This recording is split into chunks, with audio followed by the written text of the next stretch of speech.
یہ جو تصویر آپ سامنے دیکھ رہے ہیں، ایسا ہم سب کے ساتھ ہوتا ہے۔ کبھی کبھی رات کو اکیلے تنہائی میں جب سب سو جاتے ہیں تب، یہ کبھی کبھی جب دل بہت زیادہ بھر جاتا ہے اور آپ کے پاس الفاظ نہیں ہوتے کہ کن لفظوں میں آپ اپنے دکھ کو اور درد کو بیان کریں، تو ہم کچھ ایسے ہی کرتے ہیں، کیا تو اللہ کو پکارتے ہیں اور بس چند آنسو بہا کر آمین کہہ دیتے ہیں، یا اسی طرح سے اللہ کو خط لکھنے بیٹھ جاتے ہیں۔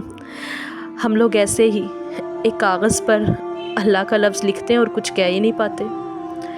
کبھی کبھی ایسے حالات اور واقعات آ جاتے ہیں زندگی میں، تنگیاں، پریشانیاں، مشکلات آ جاتی ہیں کہ ہم بہت زیادہ بے بس محسوس کرتے ہیں خود کو، اور سمجھ نہیں آ رہا ہوتا ہے کہ اس وقت کیا کریں۔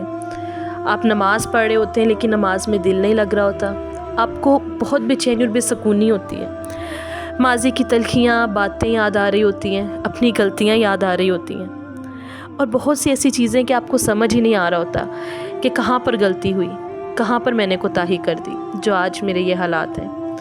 اگر آپ کے ساتھ ایسا ہو تو بس رب کے سامنے رو لیا کریں۔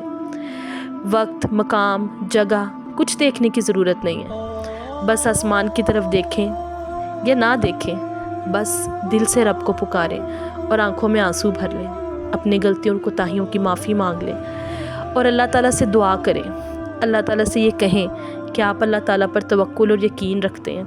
اس بے بسی کے عالم میں جب آپ کے گھر والے، دوست، سبلنگز کوئی بھی آپ کو سمجھ نہیں پا رہا ہے، یا اللہ بے شک تو مجھے سمجھ سکتا ہے، اور بے شک اللہ سے زیادہ آپ کو کوئی بھی سمجھ نہیں سکتا، تو رو لیا کریں۔ اور اکثر ایسا بھی ہوتا ہے کہ کوئی مشکل ہوتی ہی نہیں ہے، کوئی تنگی، کچھ بھی نہیں ہوتا ایسا کہ ہم دکھی محسوس کریں، لیکن پھر بھی ہم دکھ میں ہوتے ہیں، ہم سیڈ فیل کرتے ہیں اور پریشان ہو جاتے ہیں کہ آخر ایسا ہو کیوں رہا ہے۔ ارد گرد بہت سی نعمتیں ہوتی ہیں، زندگی میں بالکل سکون ہوتا ہے، نہ فائنینشیل ایشوز ہیں نہ کوئی اور مسئلے، لیکن پھر بھی بہت زیادہ اداسی دل پر چھا جاتی ہے۔ وہ بھی اسی لیے ہوتا ہے کہ آپ نے اپنے رب سے بات نہیں کی ہوتی، آپ اس کے سامنے روئے نہیں ہوتے، کیونکہ جانے انجانے میں بھی ہم سے بہت غلطیاں اور کوتاہیاں ہو جاتی ہیں، اور ایسے گناہ ہمارے دل کو بوجھل کر دیتے ہیں اور ہماری روح کو تکلیف دیتے ہیں۔ جب آپ روتے ہیں، اللہ تعالیٰ کے سامنے گڑ گڑاتے ہیں، اس سے معافی مانگتے ہیں، اس سے سکون مانگتے ہیں، تو آپ کی روح کو بھی سکون ملتا ہے۔ اور آپ نے اکثر نوٹ بھی کیا ہوگا کہ اللہ تعالیٰ کے سامنے رونے کے بعد، اس سے دعا کرنے کے بعد آپ کے دل میں سکون کی ایک عجیب سی کیفیت اترتی ہے۔